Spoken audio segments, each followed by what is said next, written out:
기독교 세계관, 성경적 세계관, 개혁주의 세계관, 관점이 다르고 같은 말이라 할 수 있습니다. 세계를 바라보는 관점, 이 주제를 우리와 우리 자녀들과 같은 주제로 지금 매주 나누고 있는데 오늘 세 번째입니다. 기독교 세계관의 가장 중요한 개요와 얼개는 하나님이 이 세상을 창조하셨다는 창조, 그리고 사람이 죄를 짓고 타락하여 사람과 사람의 문화와 이 세상이 죄 가운데 바른 방향을 잃게 되었다는 타락, 그것을 회복하시는 구속의 회복 세 가지를 이야기합니다. 그 뒤로는 하나님 나라의 자녀로 살아가는 하나님 나라 백성의 삶이 있습니다. 같이 해볼까요? 창조, 타락, 회복. 그 중에서 창조와 회복은 통합니다. 회복이라는 것은 리커버리, 되돌리는 거잖아요. 그런데 이것이 있는 것을 고쳐서 쓰는 것이 아니라 재창조하심으로 회복하신 거예요. 이전 것은 지나갔고 새 것이 되도록. 그래서 첫 하나님께서 창조하셨던 그 아름다운 모습을 회복하는 것이 하나님의 구원인데, 그래서 회복을 이야기하려면 창조를 바로 살펴야 합니다. 오늘 우리가 읽은 성경을 보니까 사람을 창조하실 때 하나님께서 우리의 형상을 따라 우리의 모양대로 이렇게 하셨다. 형상과 모양이 무엇인가? 너무 상징적인 단어라서 어떻게 말하기는 어렵습니다. 그런데 전체적으로 동의하는 것은 특별함, 사랑하심, 은혜, 그리고 하나님의 영광과 아름다우심과 완전하심을 닮은 형상이다, 이렇게 이야기를 해요. 여기 형상이라는 이 단어, 이게 구약 성경에서 제일 많이 번역된 표현은 우상으로 번역되어 있습니다. 이제 우상이라는 걸 우리가 이방 신에게 바치는 것, 주로 이제 그런 의미로 예전에 우상을 만들었으니까 그렇지만 사실은 모든 동상이 다 우상입니다. 우리나라도 독립투사들 동상도 세우고 시인들 기념비도 세우고 이렇게 하지 않습니까? 이런 것들이 다 형상입니다. 그런데 그것을 잡신들을 섬기는 데 쓰기 때문에 종교적 의미에서 우상이 숭배가 되고 그래서 좋지 않은데, 그냥 인류에게 흔히 있는 동상이라는 단어입니다. 그리고 여기 모양이라는 단어도 사실은 성경에서 제일 많이 번역된 것은 여기 한 25번 정도 나오는데, 구약 성경에서 형상으로 제일 많이 번역이 돼 있어요. 3분의 1 정도는 형상으로 번역하고, 그 다음에 모양으로도 번역하고, 이 가진 의미의 네모트라는 히브리어는 담다란 뜻입니다. 담다. 그래서 형상과 그리고 모양이라는 이 단어가 닮아서 만든 어떤 우상, 형상, 이렇게 말할 수 있어요. 그러니까 이 단어가 포함한 건 닮았다는 거예요. 닮았다. 하나님 닮았다. 이게 지금 말할 수 없는 민망함인데, 저는 제가 저를 아무리 봐도 하나님을 안 닮은 것 같아요. 하나님이 어떻게 저 같으시겠어요? 그래서 우리가 내가 하나님의 형상이야, 내가 하나님 닮았어라고 얘기하고 내가 하나님 같아라고 말하는 것이 너무 어렵지요. 왜 그러냐면 나를 통해서 하나님을 말하려고 하기 때문이에요. 내가 스스로 얼마나 부족한지, 그리고 용서받은 후에도 죄에서 벗어나지 못하는 곤란함이 얼마나 많은지 우리가 아니까. 그런데 지금 성경은 그 얘기를 하는 게 아니라 거꾸로 보셔야 돼요. 하나님으로부터 나를 보아서 하나님의 형상인 겁니다. 나를 통해서 보면 하나님의 완전하심에 이르는데 일단 내 앞에 있는 당연한 문제, 오늘 아침에도 여러분 일어나서 여기까지 올 때까지 마음으로 얼마나 죄를 지었습니까? 나는 준비를 다 했는데 이 여자는 아직도 왜 화장을 하고 있을까 하는 미움, 그런 거, 그렇죠? 그리고 빨리빨리 가야 되는데 왜 이렇게 천천히 올까?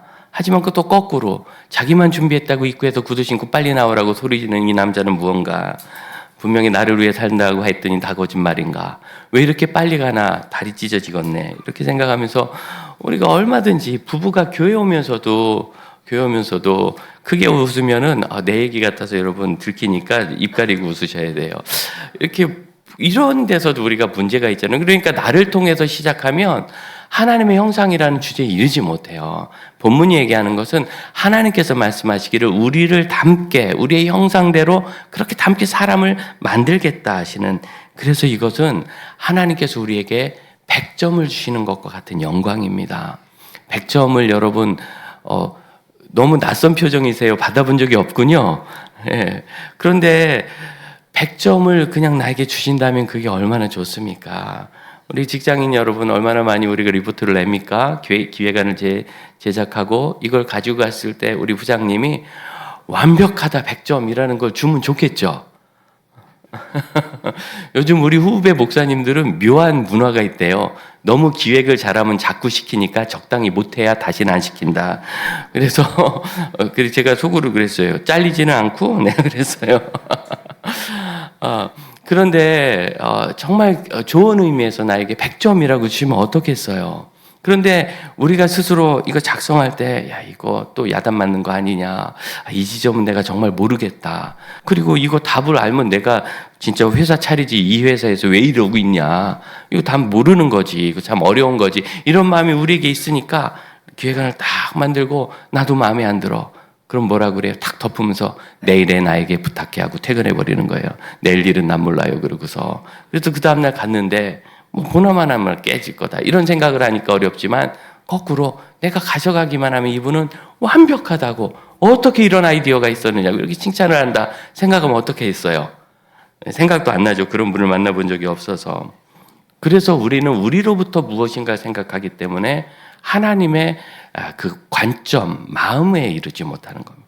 우리 하나님은 우리를 뭐라고 말씀하시느냐면 내가 부족하고 내가 약한 것은 타락이 왜 인간의 약함이지만 나는 너를 완전하게 창조했다. 완전한 나를 담게.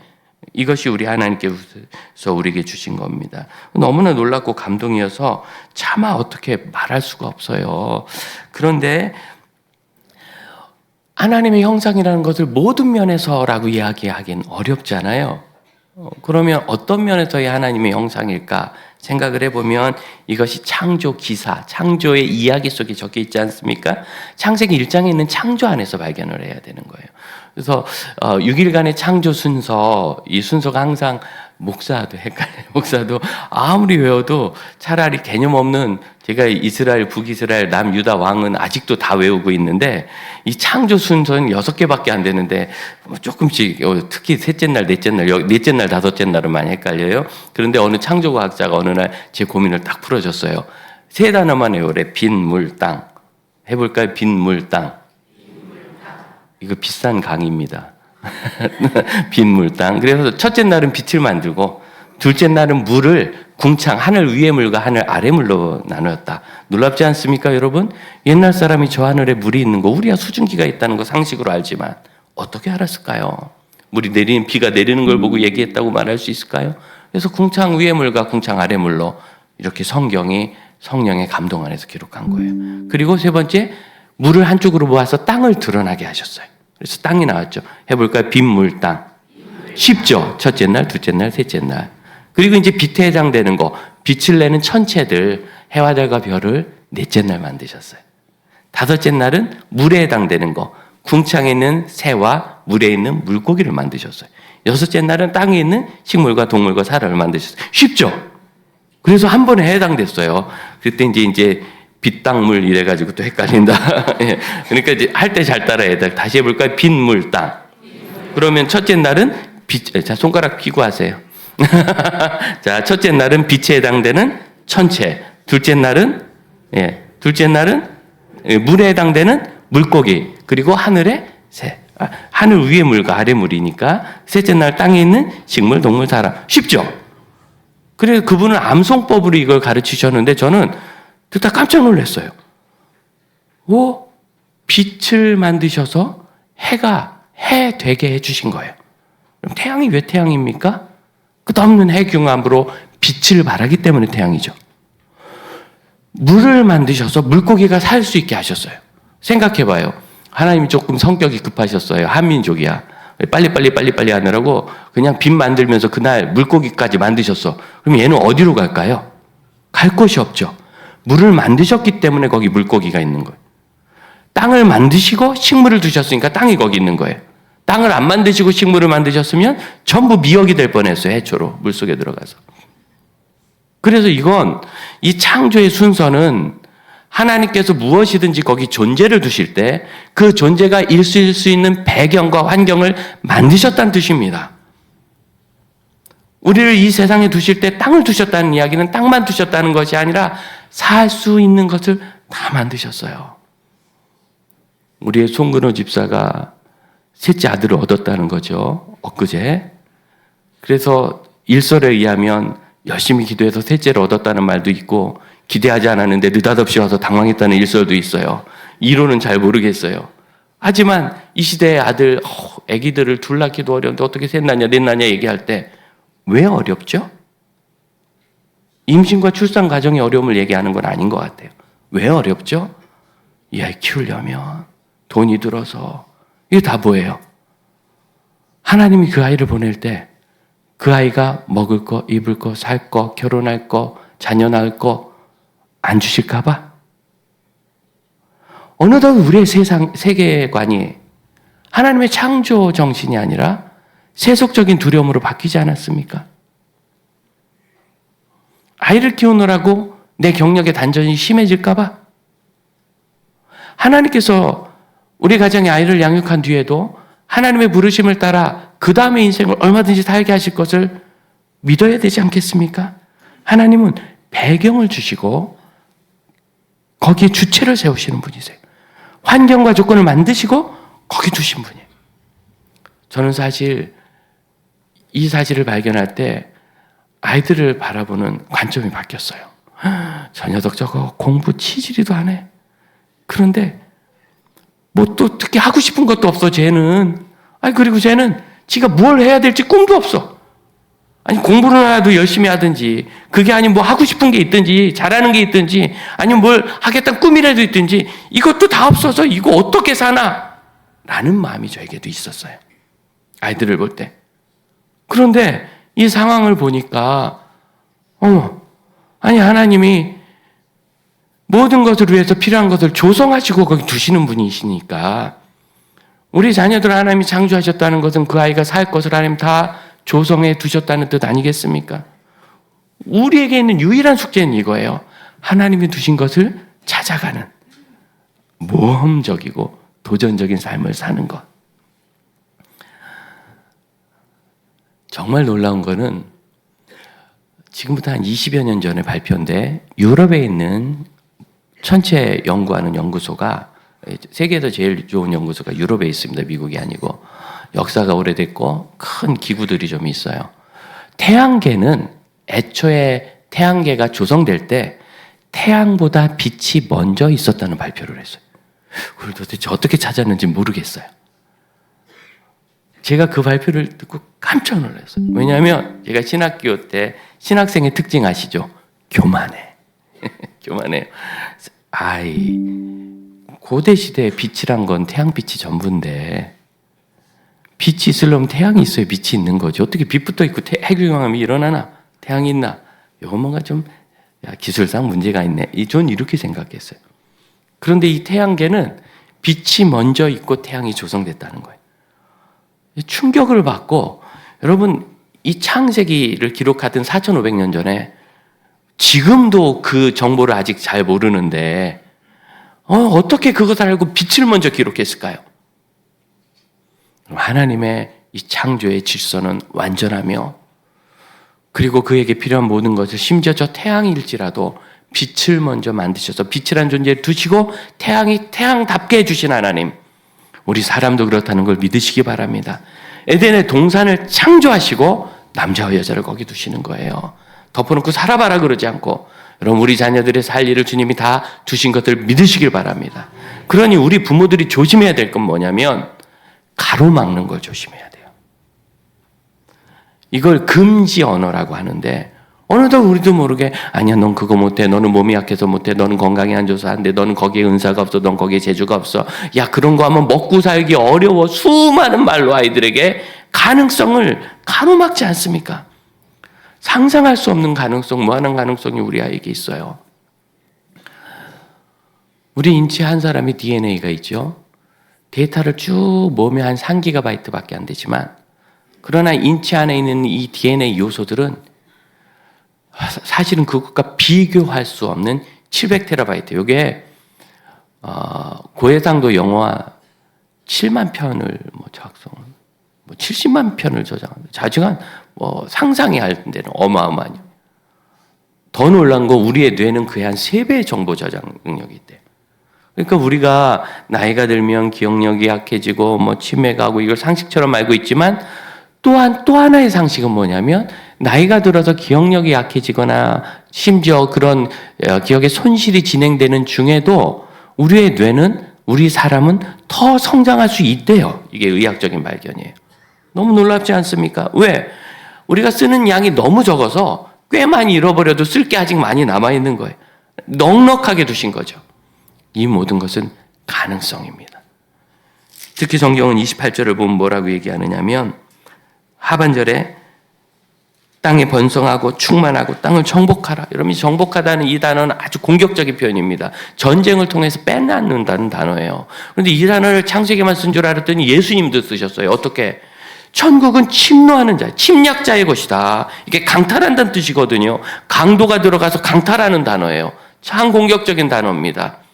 그래서 하나님은 우리가 이 세상 살아갈 때 수동적이고 지치고 두려워하지 않고 얼마든지 진취적으로 살아가도록, 다만 관점이 중요한 거예요.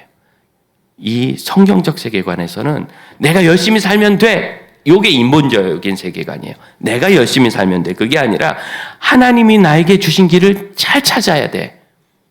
그리고 그 길을 찾는 것은 자전거 타는 것과 같아. 같이 해볼까요? 자전거 타는 것.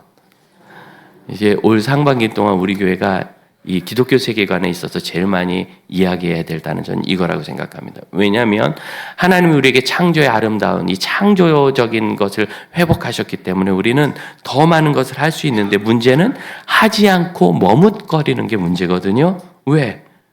완전히 알아야 하겠다는 마음 때문이에요. 그런데 여러분, 자전거들 되게 타시죠? 자전거 타는 거 어디서 배워요? 도서관에서 공부해서 배우나요?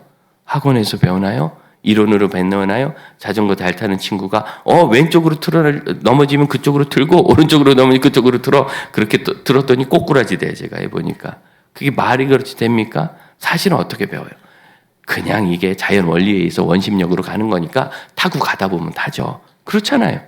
그래서 늘 뭐해? 아빠가 뒤에서 잡아주고, 아빠 꼭 잡아, 꼭 잡아. 그래, 잡았어. 그런데 아빠가 하는데 가 저 뒤에서 보니까 놨어. 그런데 나는 가고 있어. 그렇지 않습니까? 그때까지 얼마나 많이 넘어집니까? 넘어지면서 외우는 거예요. 그래서 한나절 타면 웬만한 사람들은 자전거 타고 앞으로 쭉 갈 수 있어요. 하지만 이것이 바퀴 2개밖에 안 되는데 이게 좌우로 넘어지지 않고 쭉 가는 원리가 내 마음에 이해되지 않으면 그럼 못 하는 거예요. 하지만 그 원리를 그냥 원심력 이렇게 하고 타면 되는데 해서 타고 가보면 누구나 탈 수 있어요. 그래서 올 봄에는 우리가 다 같이 탄천 라이드를 하도록 그렇게 가봐야지 늘 고민만 하는 거예요. 그럼 하나님께서 우리에게 주신 놀라운 능력을 믿으시길 바랍니다. 우리 장로님들과 얘기하다가 제가 참 감동을 받았어요. 사업을 하실 때 또는 어떤 일을 하실 때 참 좋은 태도는 뭐냐면 고객이나 상대방이 무엇을 요청할 때 그건 안 돼요가 없는 거래요. 안 돼요를 하지 않도록 계속 그 훈련을 많이 받는데요. 그럼 안 되는 건 어떻게 해요? 그래도 그분은 필요해서 부탁하는 거잖아요. 그럼 어떻게 하면 그 일이 가능할지를 제시해 주는 게 중요하다. 전 그 말에 굉장히 은혜를 받았어요. 우리의 삶은 하나님께서 가능성을 제시해 가시거든요. 근데 우리는 자꾸 야 네가 이거 하려면 이건 안 되니까 이건 하지 말고 이렇게 그어주기를 좋아하는데 그 아이가 둘 다 잘할지 아니면 그 사용을 할지 어떻게 아세요? 우리가 대단한 능력이 있어서가 아니라 사실 여러분 뭔가 열심히 시도했는데 안 된 것도 있지만 의외로 된 것이 훨씬 많지 않습니까? 물론 대단한 부자가 된다든가 이런 거, 그리고 내일을 계획해야 되는데 애들의 일을 자꾸 계획해. 우리 애가 공부를 잘하게 될 것이다 이런 거 내 거를 계획해야 되는데 그래서 일이 좀 어려울 수 있어요. 이런 일들이 늘 어려운 마음이 있거든요. 작년 여름에 지금 총회장님 되신 장봉생 목사님께서 대전에서 저랑 한 15분 차를 같이 타고 다니면서 청소년 연합이 잘 되네. 그래서 이제 청년이 남았습니다. 우리 교단이 청년이 1000명 이상 모여서 수련해 본 적이 100년 교단 역사상 한 번도 없었대요. 110몇 년인데. 지금 각 교회들이 청년은 안 돼, 청년은 안 돼. 청년은 수련회도 안 와, 안 모여. 이런 저항감, 이게 많아요. 그래서 한 800명 이상만 모이면 좋은 캠프 운영에 지장이 없으니까 그걸 좀 해보려고 합니다. 요즘 갑자기 그럴 거면 해외에서도 청년들을 좀 오라고 그래서 뭐 안 오면 할 수 없지만 오면은 국제 캠프를 할 수 있겠나? 저는 또 못한다는 말 싫어요. 뭐 하면 되죠. 그러면 한 3,000명 모여야 될 텐데 4,000명 모여야 될 텐데 모을 수는 있는데 들어갈 데가 없어요. 이제 수양관이 그 사람들이 모일 수는 있지만 잘 곳이 없죠. 그렇게 또 잘 곳이 있는 리조트는 모일 수 있는 4,000명 들어간 강당이 없어요. 그런 데는 교회당밖에 없기 때문에 운동장이나 그랬는데 이제 청소년까지 다 모은 숫자들이에요. 청소년은 따로 해야 되고요. 청년들만. 그래서 시작한 국제 캠프가 이제는 정말 1,500명 이상 모일 것 같습니다. 모든 것이 다 셋업되고 어려운 것들이 다 정리됐고 그리고 함께할 교회들도 쭉 서고 그래서 해외에서 이제 초청장을 보내서 오시든지 뭐 안 오시면 우리끼리 하면 되니까 하나님 일이니까 시도를 하는데 아침에 일어나잖아요. 갑자기 그게 딱 생각나. 여름 7월 초에 있는 1,500명의 캠프. 그럼 그 다음부터 부담이 얼마나 오는지 몰라. 내가 괜히 한다고 그랬지. 미쳤지. 그거 하려면 또 얼마나 뛰어다녀야 돼. 그거 차라리 우리 성도들 목회하고 우리 청년들 돌봐야 우리 교회가 부흥할 것 같은데 내가 왜 쓸데없이 힘을 거는 데나 쓰나. 괜히 했다. 이제라도 못한다 그럴까. 아직 계약 안 했는데. 그래서 낮에 누굴 만나요? 그래 청년 캠프 어떻게 됐습니까? 이렇게 진행됩니다. 정말 대단하네요. 우리 교회 청년들도 꼭 보내겠습니다. 얼마나 좋은데요. 그럼 또 마음이 너무 기뻐요. 역시 하길 잘했지. 그리고 다음날 아침에 일어나면 또 마음이 미어져요. 제가 가슴을 맷돌로 누르는 것 같아요. 정말 맷돌로 누르는 것 같아요.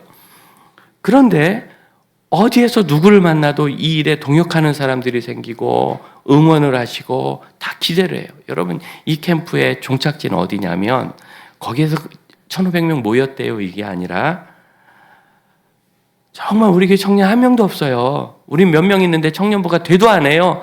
이제 포기해버린 교회들이 가능성을 보고 힘을 얻고 한 명도 할 수 있는 청년부, 없는 교회 청년부를 만들어낼 수 있는 청년부, 이걸 할 수 있도록 지역별로 네트워크를 구성하고 원하는 분들이 도움을 얻을 수 있는 데까지 가는 게 사실은 목표예요.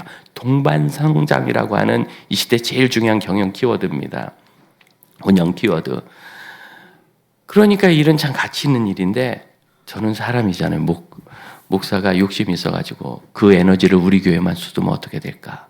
글쎄요. 과연 그럼 우리가 막 부흥할까요? 자, 한번 보죠.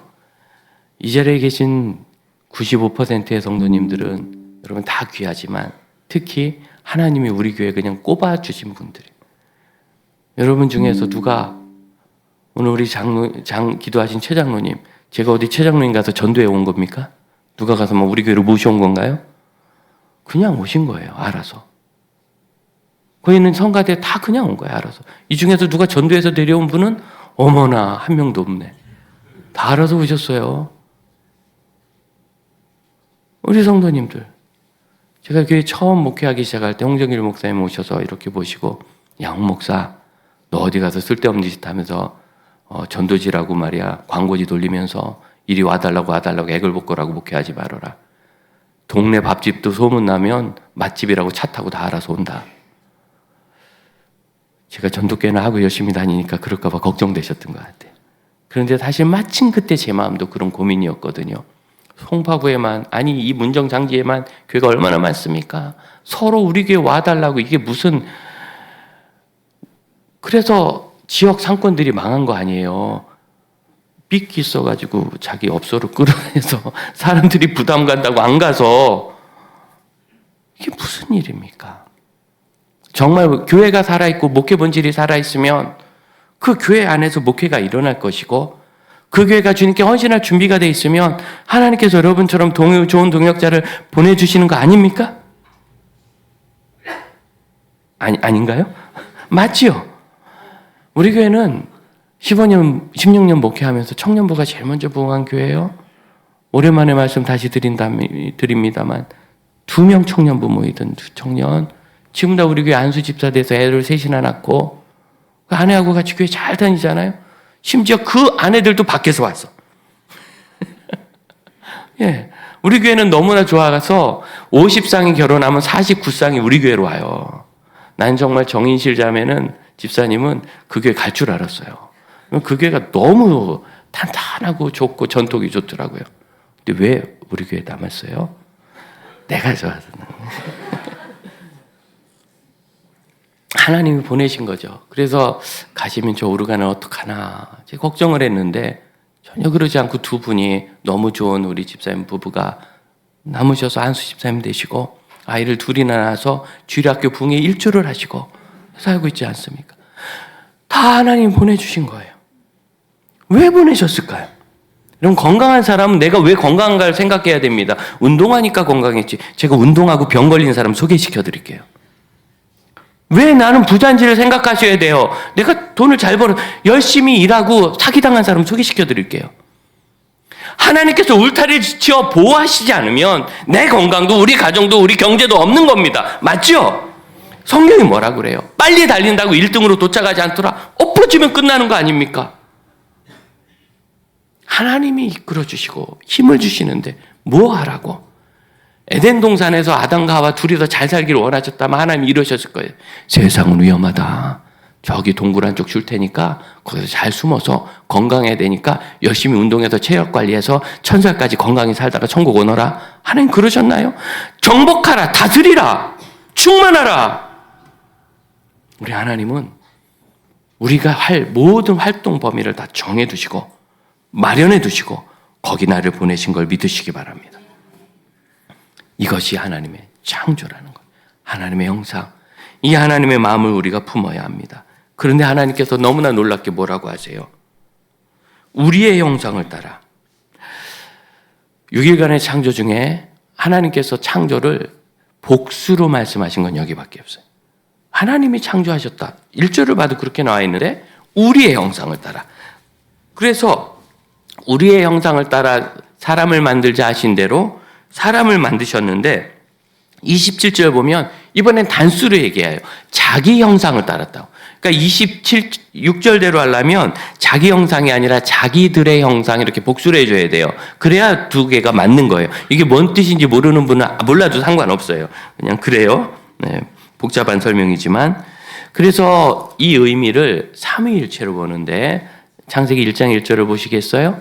태초에 누가? 하나님이 성부께서 세상을 창조하실 때 삼위 하나님을 다 의미하는 겁니다. 2절 마지막 하나님의 영은 수면 위에 주의 성령이 수면 위에 창조에 동역하여 3절을 보세요. 하나님이 이르시되 말씀하시되 빛이 있으라. 그래서 말씀하셨고 빛이 있었다. 그런데 요한복음 1장은 태초에 말씀이 계시니라.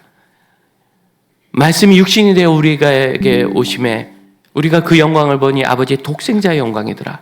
그래서 말씀이신 예수 그리스도. 그런데 태초에 말씀이 계시니라. 이 말씀은 곧 빛이니라. 또 이렇게 얘기해. 근데 요한복음 1장의 신학은 말씀이고 빛이고 우리에게 오신 독생자 예수 그리스도예요. 그래서 이 1, 2, 3절에서 삼위 하나님의 사역을 우리가 봅니다. 그럼 하나님이 능력이 부족해서 내가 힘이 부족하니까 성부, 성자, 성령 같이 해야 되겠다. 그런 게 아니죠. 하나님의 창조는 공동체적 창조라는 거예요. 하나님은 우리에게 창조의 모범을 보이실 때 우리는 하나님의 형상을 닮았으니까 하나님을 따라 살아야 되는데 어떻게 공동체로 살도록 그렇게 창조해 주신 겁니다. 사랑하는 형제자매 여러분, 아름다운 공동체를 누릴 수 있길 축복합니다. 우리가 이렇게 함께하는 것, 우리가 함께 예배하는 것, 우리가 주일학교 가서 이렇게 섬기는 것, 청소년부 가서 섬기는 것, 영광이죠. 제가 갈 때 볼 때마다 생각해요. 세상에 누가 이 사춘기 아이들을 위해서 3박 4일 집 떠나서 이런 거잖아요. 남편에게 곰국 끓여놨으니까 데펴 먹어. 그리고서 가족을 버리고 오시는 거 아니에요. 3박 4일간. 누가 그러겠어요? 마음 좋은 분에게 부탁하면 아주머니, 아저씨 저를 위해서 3박 4일간 캠프 가주시면 제 인생이 바뀔 것 같아요. 누가 따라와 주겠어요? 여러분이 좋아하는 우리 청소년들이 니네들이 좋아하는 아이돌 BTS에게 부탁해봐라. 3박 4일 가줄까? 그럼 누가 학교 선생님께 부탁해봐라. 학교 선생님께 전문가시니까 교육 전문가시니까 저랑 3박 4일 캠프 해주세요. 단 월급은 없어요. 오실까? 제가 보기에는요. 우리나라 아니라 전 세계 모든 영역을 통틀어서 교회학교 선생님밖에 없는 것 같아요.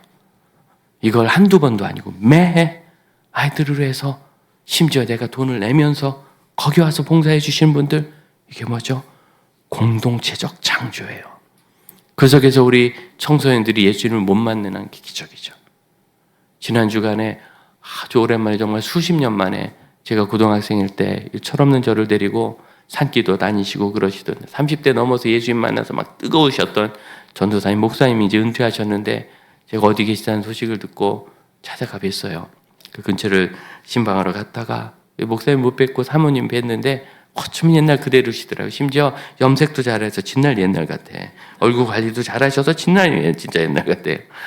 그러면서 인사하면서 목사님 저를 알아보시겠어요? 그런데 옛날 그대로인 거예요. 제가 보기엔 얼마나 반가운지, 제가 어떻게 그분의 사랑을 받아 이때까지 왔는지, 우리가 공동체였기 때문에 여기는 저도 있었던 것입니다. 사랑하는 형제자매 여러분, 우리 하나님께서 뭐가 부족해서 공동체가 계셨겠습니까? 우리 하나님 또한 뭐라고 말씀하시냐면, 사람이 혼자 있는 것을 보는 것이 그렇게 좋지 않았다. 그렇기 때문에 이게 좋지 않았다가 로토브라고, 보시기에 좋았더라가 토브거든요. 선하다, 좋다. 그런데 좋지 않았다는 부정어로 not이 붙어있어. 로토브, 좋지 않았다. 하나님은 외톨이가 되고 나 혼자 살고 하는 것을 그리 좋아하지 않으신다. 왜냐하면 우리가 원래 그렇게 창조되었기 때문에 그래야 행복하거든요. 너무나 놀랍게 사람이 하나님을 닮았는데 도저히 하나님과 일치하지 않는 게 있어요. 많은 것이 그렇지만 하나님은 남성, 여성이 없으세요. 사람 분명히 남성, 여성이 있죠. 그런데 둘이 한 몸이 되면 이제 남녀 한 몸이죠. 그래서 드디어 하나님을 닮는 거예요. 가정의 원리가 또 거기 있고, 그렇게 해서 우리는 우리 하나님의 뜻을 이 세상에 보여주는 하나님의 큰 계획이 됩니다. 형상을 왜 만들죠? 동상이에요, 동상. 세종대왕 동상을 왜 만듭니까? 세종대왕을 기념하려고, 그렇죠? 세종대왕이 생각나도록. 하나님의 형상을 여기 왜 만드셨습니까? 하나님을 기념하도록 여러분을 두신 거예요. 우리를 볼 때 하나님이 생각나도록 우리를 두신 거예요. 우리는 감히 그럴 수 없지만 그렇게 될 수 있다고. 나이가 들어서 기억력이 쇠해도 성장하는 일이 멈추지 않는다. 에베소서 4장 13절은 이렇게 말합니다. 우리가 다 하나님의 아들을 믿는 것과 아는 일에 하나가 되어 온전한 사람을 이루어 그리스도의 장성한 분량이 충만한 데까지 이르리니. 우리 교회 철학에서 제일 중요한 말씀 중에 하나입니다. 우리는 이만하면 됐어가 아니라 예수님의 장성한 분량이 충만하기까지 성장해야 되는 사람입니다. 그러므로 사랑하는 형제자매 여러분, 하나님을 닮아 존귀하십시다. 여러분, 존귀하신 존재예요. 내가 말하는 것이 하나님을 생각나게 해야 돼요. 내가 어떻게 말하면 하나님을 생각나게 할까? 여러분, 그렇게 하실 수 있고 그럴 때 행복하세요. 내가 사역하는 것이 하나님을 생각나게 할 수 있어요. 그런 존귀함. 그러면 사랑하는 형제자매 여러분, 눈을 한번 감을까요? 묵상하십시다. 나는 어떤 존재입니까? 범사에 그에게까지 자랄지니 그는 머리니 곧 그리스도시라. 그것이 에베소서 4장의 가르침입니다. 우리는 예수 그리스도까지 성숙할 수 있는 사람인데 그 영광을 벌써 포기하고 있지 않습니까? 그 가능성을 덮어두고 있지 않습니까? 이만하면 됐다는 말로 나를 속이고 있지 않습니까? 우리에게는 아직도 길이 남아 있습니다. 얼마든지 우린 더 일어날 수 있습니다. 지금 주 앞에 말씀드리고 부탁하십시오. 주님, 저를 회복하시고 더 아름답고 위대하게 하시며 우리 가정에 있는 우리 자녀들, 앞으로 태어날 우리의 모든 후손들이 아무 문제 없이 세상을 잘 살 줄로 믿습니다. 하나님의 창조의 형상을 회복하며 살 줄로 믿습니다. 그리고 결국은 그곳에 이르게 될 줄로 믿습니다. 예수를 닮는 곳에 이르도록 여러분 마음을 가지고 고백하시며 자신을 위해서도 고백하시기 바랍니다. 주여, 저를 회복하옵소서. 저를 회복하심을 믿사오니 제 삶도 회복되게 하여 주옵소서. 제가 외톨이로 숨어있지 말게 하시며 아름다운 하나님의 공동체 안에 거하게 하옵소서. 언제든지 저를 통하여 하시는 하나님의 일을 기대하고 따르는 믿음의 사람들 되게 하옵소서. 아멘. 우리 자리에서 일어나 함께 찬양합시다.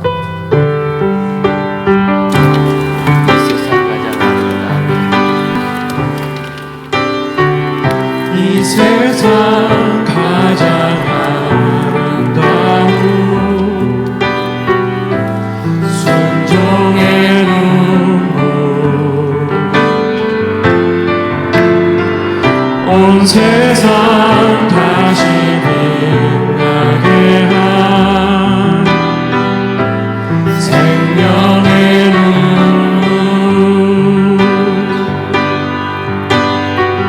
그 아이 땅에 오신 이유 죽어야 살게 되고 저야만 승리하는 놀랍고 영원한 진리 지으신 그대로 회복시킨 우리의 창조주 그리스도 십자가의 길로 아버지 뜻 이루셨네 그가 이 땅에 오신 이유 이제 우리에게 맡겨진 그 소망의 사랑 그 생명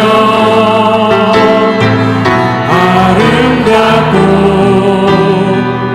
눈부신 십자가의 길 우리가 이 땅에 살아갈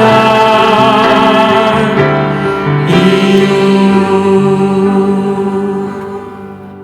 주님 저희를 이 땅에 두신 것은 하나님을 드러나게 하심이니 하나님을 기념하여 세우셨고 하나님 생각나게 하려고 세우셨다는 이 말할 수 없는 영감과 감격 속에 살게 하시고 먹든지 마시든지 무엇을 하든지 하나님을 영광을 위하여 할 때 하나님을 생각나시게 함으로 그렇게 하게 하시며 그렇게 언약의 공동체를 성취케 하여 주옵소서.